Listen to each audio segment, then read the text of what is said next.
শহীদের রক্তের উপর ভিত্তি করে আমি নাম বলতে বাধ্য হয়েছি যে এনসিপি প্রতিষ্ঠিত হয়েছে আজকে।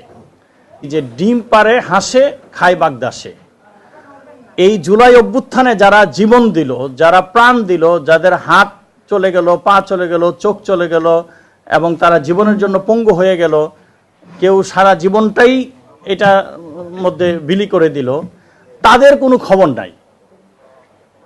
আর এই জুলাই চেতনা আর এই জুলাইয়ের বাণিজ্য নিয়ে রাজনৈতিক দল গঠন হলো, এখনো তারা জুলাই চেতনা নিয়েই ব্যস্ত আছে, সবাই এই জুলাই চেতনার বিক্রি নিয়েই ব্যস্ত আছে।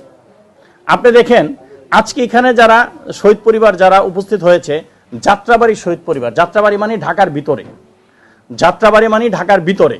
আর জুলাই অভ্যুত্থানে কিন্তু শুধু যে ঢাকার লোকজন শহীদ হয়েছে বিষয়টা কিন্তু তা না, এটা কিন্তু সারা বাংলাদেশের মানে এমন কোনো এরিয়া নাই যেখানে জুলাই আন্দোলন হয় নাই, এমন কোনো এরিয়া নাই, প্রত্যন্ত অঞ্চল নাই যেখানে মানুষ আহত হয় নাই এবং শহীদ হয় নাই। কতজন শহীদের এই যে শহীদের রক্তের উপর ভিত্তি করে এই বিগত সরকার প্রতিষ্ঠিত হয়েছে, শহীদের রক্তের উপর ভিত্তি করে আমি নাম বলতে বাধ্য হয়েছি যে এনসিপি প্রতিষ্ঠিত হয়েছে আজকে।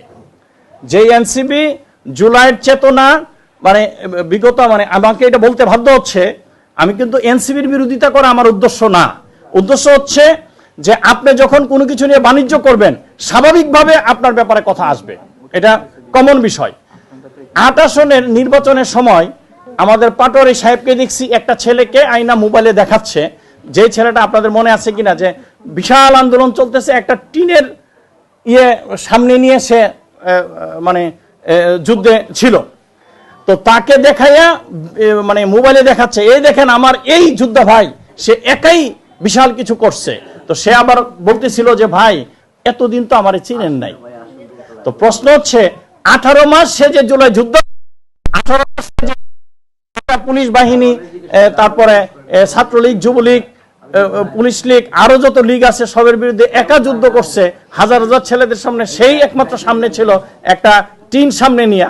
এইটা 18 মাস তাকে মানে খোঁজার মতো সুযোগ হয় নাই। আপনারা নিজেরা দেখছেন যে আমাদের যে পঙ্গু হাসপাতাল যেটা নিটোরে যারা আহত ছিল, এই আহতরা একটা পর্যায়ে আন্দোলন শুরু করছে এবং আন্দোলনে সকল উপদেষ্টারা ওখানে যেতে বাধ্য হয়েছে। তো ঢাকা শহরের ভিতরে যদি জুলাই যোদ্ধারা তারা তাদের অধিকার না পায়, তারা তাদের চিকিৎসা না পায়, তারা তাদের পুনর্বাসন না পায়, তাহলে সারা বাংলা কোন আছে তাদের পরিস্থিতি কি, তাদের অবস্থা কি? কতজন রিক্সাওয়ালা জুলাই প্রাণ দিয়েছে, ওই রিক্সাওয়ালাদের কয়জনের খবর আপনারা নিছেন? আপনারা জুলাইয়ের বিজনেস করতে করতে, ব্যবসা করতে করতে, মানে এর আগে মন্ত্রী ছিলেন, এখানে এমপি হয়েছেন, আবার ওই দিন দেখলাম যে সংসদের মধ্যে আপনারা খুব চিল্লাফাল্লা কইরা অনেক কিছু করছেন। আমার জামাতের বিপক্ষে কিছু বলার অভিপ্রায় নাই, এনসিপির বিরুদ্ধে কিছু বলার অভিপ্রায় নাই।